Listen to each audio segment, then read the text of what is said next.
Hey guys, welcome back. It's your boy Zeals for anybody new.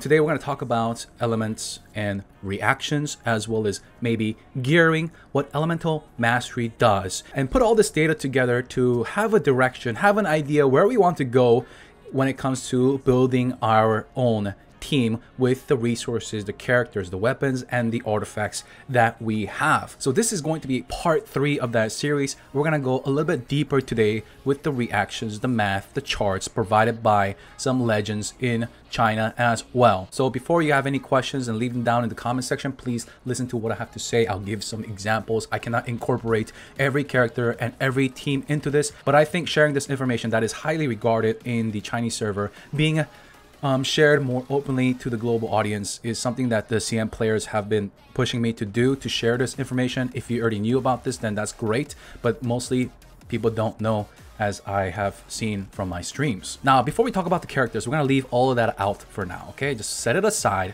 Let's just start with a clean plate, all right? So we're only going to talk about elements and reactions. So when I talk about elements, I'm talking about the element that you see above your enemy's head. Some enemies have their own elements tied to them, like those water slimes or ice slimes. Okay, we're not talking about those, but we can incorporate some reactions into fighting those as well. So we're just talking about like a normal enemy without an element above their head. So if we have fire on them and we put water on them, then there's going to be a reaction that is caused when water hits fire, and that's going to have a 2.0 multiplier. Now let's do another example. Let's say we're fighting something, it has nothing above their head. Now we put water, and let's say we switch to, like, for example, like Shanli, right? Let's say we switch to Shanli and we applied fire. We're going to get a reaction. Now that reaction is going to be 1.5 damage multiplier. So what did we just learn here? When there's fire and we trigger it, we trigger a reaction with water, it's going to deal a little bit more damage than the other way around.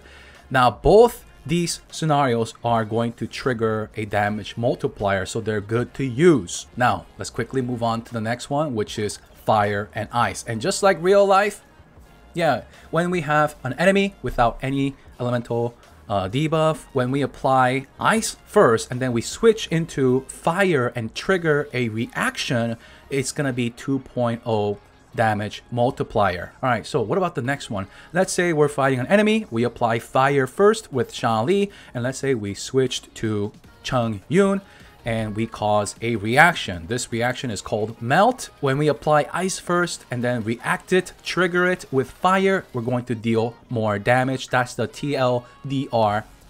Yeah, too long, didn't read. Conclusion. Now I'm talking about this because your main damage carry, let's say, is fire and your support is ice, then you're going to get the most bang for your buck than the other way around. What about the stats? We're still leaving out the characters. When I mention the name of the characters, I'm just talking about their elements, just so you can, picture it. But let's talk about what elemental mastery does to elemental reactions. All the reactions in this game is listed in the game, like you're seeing now. When you go into the characters detail, click on that. Let me breathe. So elemental mastery, the stat itself, right? It's going to have a bigger bang for your buck. Like, for example, the second line also increases damage caused by overloaded, which is fire and electric, and superconduct, which is electric and ice, electrocharged, which is water and electricity, and shattered. What the hell is shattered? This is when you have, listen closely, water and ice. It freezes. You can shatter that with great sword, claymore, whatever you want to call it. There is bonus damage you're getting from elemental mastery. I bet some people did not know that, because so many people in the stream asking me, like, for example, let's incorporate a character here like Cheng Yun and Barbara, or another hydro character like Mona or something, right? So let's say we have Cheng Yun as the main damage carry here, right? So we apply water first, switch into Cheng Yun, and then we're going to freeze, and we're going to cause shattered because Cheng Yun uses a claymore. We're gonna get a better bang for our buck here. If we did the other way around, we're not gonna get that claymore damage bonus from elemental mastery. So you see where I'm going with this, right? Elemental mastery is pretty damn good for these reactions. So when you build a team, you got to think about it. Is your team overloaded, right? Superconduct, electrocharge, shattered, and swirl, right? But you got to also think about attack as well, because superconduct, it reduces physical resistance if you're doing physical damage. If you're going for a physical build with, like for example, Razor, a physical build with electricity as well, then you got to consider attack being incorporated into your build as well. Attack is not something you ignore. And speaking of elemental reactions, when it comes to reactions, it cannot crit, but elemental damage can crit. For example, when you hold down Mona's normal or charged attack, that can crit, but the elemental reactions, they do not crit. And another thing, number 2, is the one that triggers it. The stat of the one that triggers it is important.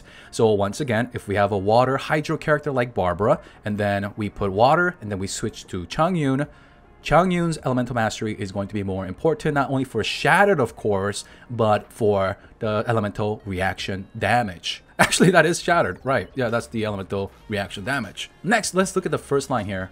Increase damage caused by vaporize and melt by 20% instead of the 48% with the other ones that we just talked about, right? That does not mean that vaporize and melt is bad. It just means that you're getting less of a boost from elemental mastery. Now, vaporize and melt, we talked about this in the beginning, right? Water and fire and ice. Those are considered the burst elemental reactions.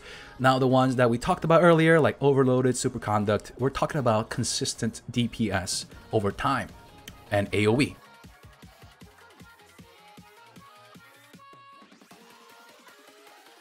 So let's look at this chart made by this Chinese math god. All right. So when we look at this, I'm just going to put this as simply as possible. As a character levels up, how does the elemental reactions scale? At the top, we have electricity with water, which is very, very good. It bounces around and shit, stays there and just, yeah, it does crazy damage. Next, we got fire and electricity.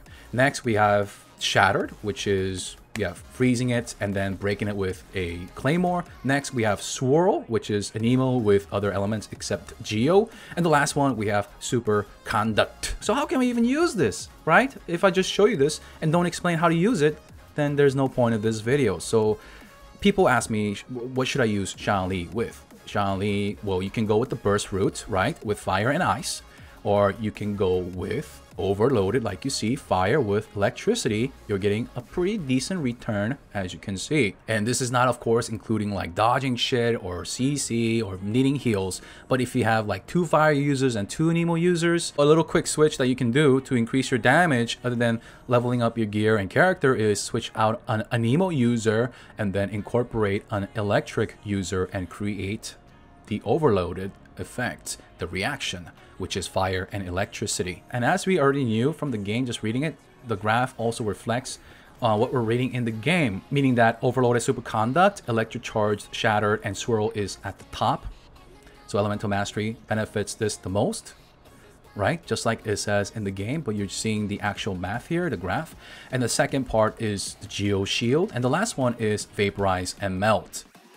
Someone asked me on the stream, if I had those 2 characters, who should I use as a support for reactions? So we can go with ice character for burst. And the thing about vaporize and melt is the elemental debuff, it goes away right when it gets triggered, of course, once again, except for those that have those permanent, like those slimes that have the permanent ones above their heads. So you can go a little bit more for burst, where attack and crit is a little bit more important, right?